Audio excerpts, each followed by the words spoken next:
Guys सब लोग का स्वागत है एक और नए वीडियो में। तो चैप्टर 124 की स्टार्टिंग में दिखाया जाता है जो एल्डर ली फैंग होते हैं वो भी उस फॉर्मेशन पे अटैक कर देते हैं, लेकिन वो देखता है उस फॉर्मेशन पे तो घंटा कोई असर नहीं पड़ा। आगे कहने लगता है इस फॉर्मेशन पे तो जब मैं वाटर का अटैक करता हूँ तो ये फायर में बदल जाता है, जब मैं विंड का अटैक करता हूँ तो ये थंडर में बदल जाता है। इतना ज़्यादा ग्रेट टेक्निक है। इस जगह का ओनर कोई छोटा मोटा आदमी तो नहीं होगा। जैसे वो कौवा बोलता है, मुझे लगता है इस बुड्ढे के पास जितने भी ट्रिक्स था वो सब बेकार हो चुका है। जो एल्डर ली फैंग अपने पास से एक आर्टिफैक्ट निकालता है, जो देख के वो कौवा कहता है ये तो 6 कलर फेदर फैन है, तुमने इसे रिफाइन कैसे किया? और ये तो अपने 7th लाइट सर्कल पर है। और उसके बाद एल्डर ली फैंग अपने आर्टिफैक्ट से उस फॉर्मेशन पे अटैक कर देते हैं, लेकिन उस फॉर्मेशन पे फिर भी कोई असर नहीं पड़ता। जिसे देख के वो कौवा कहता है इस बूढ़े अटैक से भी इस फॉर्मेशन का तो कुछ नहीं उखड़ा और मुझे बहुत ज्यादा केयरफुल होना पड़ेगा, नहीं तो मैं किसी भी ट्रैप में फंस सकता हूँ। आगे एल्डर ली फैंग उस कौवे से कहता है कि तुम डीमन, तुम्हारे यहाँ आने की हिम्मत कैसे हुई? आज मैं किसी और काम से आया हूँ, नहीं तो मैं तुम्हें यहीं पर मार देता और तुम जल्दी से जल्दी यहाँ से भाग जाओ इस माउंट कुनलुन से। आगे वो कहने लगता है और तुम इसे याद रखना और तुम आज के बाद यहाँ दिखने नहीं चाहिए। और तभी हमें दिखाया जाता है उस फॉर्मेशन से एक अटैक होता है जो एल्डर ली फैंग पे लगता है और एल्डर ली फैंग अपने सर के बल जाके गिरता है, जिससे वो डीमन क्रो बहुत ही ज़्यादा हंसने लगता है और कहता है कि तुम बुड्ढे, तुम तो सचमुच ही गिर गए। ये देख के एल्डर ली फैंग को बहुत गुस्सा जाता है और कहता है कि ये लो तुम डीमन कहीं के। आगे डीमन क्रो कहने लगता है तुम बुड्ढे, तुम अपने काम से काम क्यों नहीं रखते? और ये सब देख के अपने शाव और उसके जितने भी सीनियर्स थे सब हंसने लगते हैं। और यान कहने लगता है ये बंदा तो सच में बहुत ज्यादा फनी है और मास्टर का ये फॉर्मेशन है बहुत ज्यादा पावरफुल है, लेकिन इस पर अटैक हुआ था बहुत ही साइलेंटली हुआ था और बहुत ही छोटा था, लेकिन इस बंदे ने उस पर बिल्कुल ध्यान नहीं दिया। और तभी हमें दिखाया जाता है एल्डर ली फैंग और उसको वही की नजर कहीं पर चले जाती है और वो लोग देखते हैं वहां से चैंग और यांग आ रहे होते हैं। और तभी एल्डर ली फैंग उन्हें प्रणाम करता है और कहता है कि आप लोग तो द ग्रेट वुड सेक्ट के डिसाइपल है और आपका नाम ज़रूर चैन गैंग है।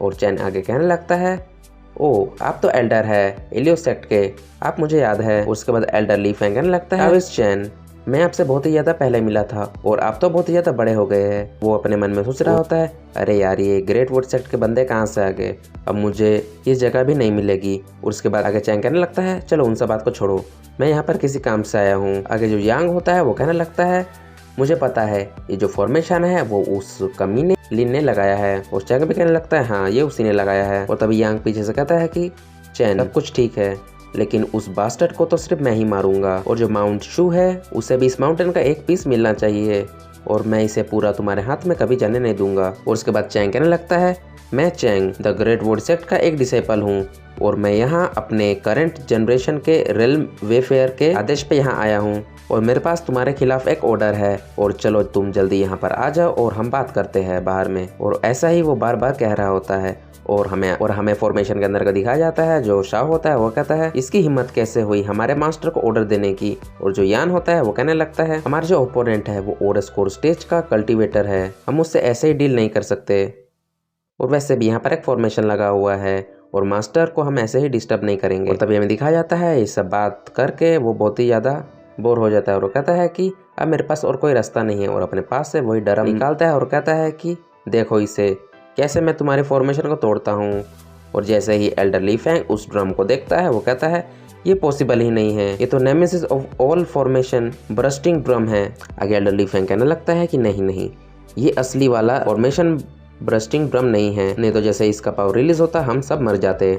आगे चैंग कहने लगता है जो हमारा ग्रेट वुड सेक्ट है उसने हेवंस पे भी डोमिनेट किया है और ऐसा कोई फॉर्मेशन बनाया नहीं जिसे हम तोड़ ना सके, अब मुझे इसका यूज़ करना ही पड़ेगा। आगे वो कहता है अब मेरे पास एक रीज़न भी आ चुका है कि मैं इसका यूज़ कर सकूं। और वो अपने उस ड्रम को उस फॉर्मेशन के ऊपर भेज देता है और उसे तोड़ने लगता है। और इसके बाद हमें दिखा जाता है और बाकी लोग होते हैं वो कहने लगते हैं कि मास्टर का ग्रेट फॉर्मेशन टूटने लगा है। और तभी हमें दिखा जाता है वो फॉर्मेशन पूरी तरीके से टूट जाता है। और चैंग कहने लगता है अभी या फिर बाद में ये सब मेरा ही होगा। अभी यांग पीछे से आता है गुस्सा करते हो, कहता है तुम बास्टर लिन तुम कहाँ पर हो? तभी वो लोग माउंट यूजिन पे लैंड कर जाते हैं और उसमें से चैंग कहने लगता है कि अगर तुम यहाँ पर बाहर नहीं आते तो इसके लिए तुम जिम्मेदार हो गए, यहाँ पर कुछ भी होगा। तभी हमें ये को दिखा जाता है जो कहने लगता है हमारा जो ओपोनेंट है उसके पास तो बहुत ज़्यादा मैजिक आइटम है और मास्टर अभी एकांत में चले गए हैं अपना कल्टिवेशन करने के लिए, बिना मास्टर के हेल्प का हम इन्हें बिल्कुल भी हरा नहीं पाएंगे।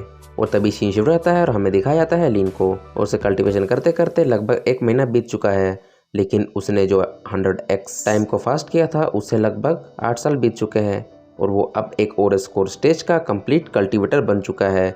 और हमें दिखाया जाता है उसका जो माइंड होता है उसमें बहुत ज़्यादा नॉलेज आ रहा होता है। तो यह है एम्ब्रोनिक फॉर्म और स्कोर का। उसका दिल कहने लगता है कि मुझे याद आ रहा है मैं इस वर्ल्ड से बिलोंग बिल्कुल नहीं करता। वो कह रहा है लेकिन ये मेमोरीज कहाँ से आई, पहले तो मुझे ये सब याद नहीं था। मुझे लगता है मैं बिल्कुल भी अनाथ नहीं हूँ और ये मुझे याद कराने की कोशिश कर रहा है। और ऐसा ही बहुत कुछ होता है। उसके बाद लिन की आँख खुल जाती है और वो कहता है चलो अब मैं आ रहा हूँ। और हमें दिखाया जाता है उसका जो कोल्ड्रॉन होता है उसमें से एक पर्पल कलर की लाइटनिंग निकलती है और धीरे धीरे वो लिन के शरीर को कवर करने लगती है। और उसके बाद फाइनली लिन का जो रूप होता है वो पूरी तरीके से चेंज हो जाता है और उसका जो ड्रेस होता है वो वाइट से पर्पल हो जाता है। और हमें दिखाया जाता है वो और स्कोर स्टेज का एक कल्टीवेटर बन जाता है। आगे वो कहने लगता है ओह तो कुछ गेस्ट आए हैं जिन्हें मैंने बिल्कुल भी इन्वाइट नहीं किया है, चलो उनकी सेवा पानी करते हैं। तो गाइस इस चैप्टर खत्म। तो मिलते हैं अगले चैप्टर में, तब तक के लिए बाय बाय।